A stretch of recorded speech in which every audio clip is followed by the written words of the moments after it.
certainly it does seem like the midterm cycle starts, earlier and earlier every year. Just now, we're sort of dealing with the ramifications still of the longest government shutdown in U.S. history, in no small part because of the politics around important issues such as healthcare and government spending that kept the government frozen for Right. months, and lawmakers are still trying to work their way through. We had this fight between Republicans and Democrats over redistricting that where Democrats may actually have the upper hand at this point after the court struck down a Republican gerrymander down in Texas. And so Republicans are defending some pretty narrow majorities in the House and a little larger of a Right. margin in the Senate.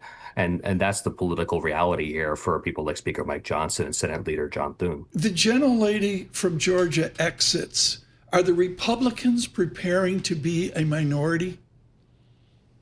Well, they'll still have the majority for certain, but when she does resign January 5th, Mike Johnson will be down a vote in that narrowly divided House chamber. Now, that probably does indicate Right. that it's going to be harder to get legislation across the finish line. Remember, we have a January 30th deadline, not just to fund the majority of the government for the rest of the fiscal year, but President Donald Trump has given a January Right. 30th deadline for some sort of healthcare package to tackle rising premiums in health insurance plans across the country, especially for those purchased on Obamacare Right. exchanges.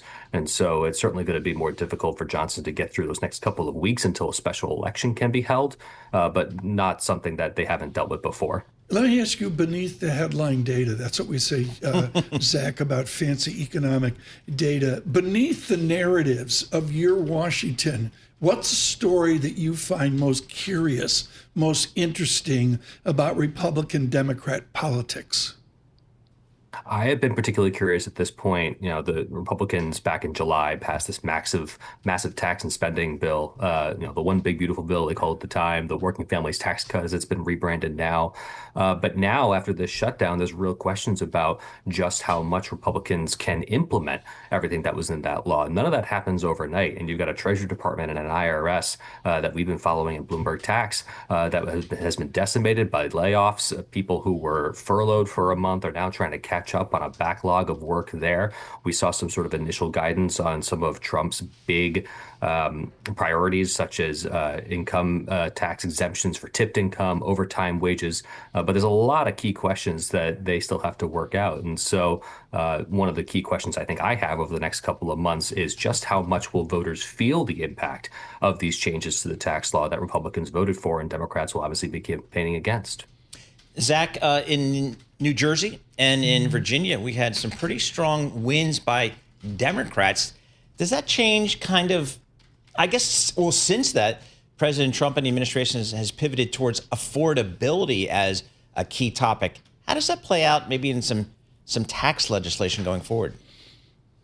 Well, certainly, I mean, I think that's how we can interpret Mayor-elect Zohran Mamdani's visit to the White House with President Trump, straight off of his win in New York City, an upset win over former Governor Andrew Cuomo, to win the mayorship of the largest city in the country.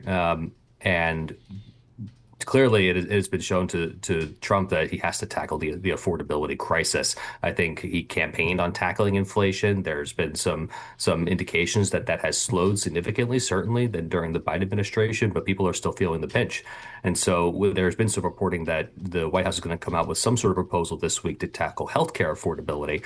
That could mean a temporary extension of the enhanced premium tax credit that Democrats increased during the Biden administration as part of some COVID era legislation. We could see some shifting of some of those benefits to tax-advantaged healthcare accounts.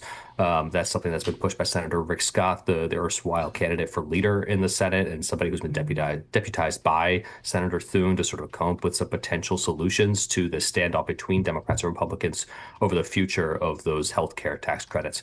And so it's hard not to underestimate the political heft of healthcare.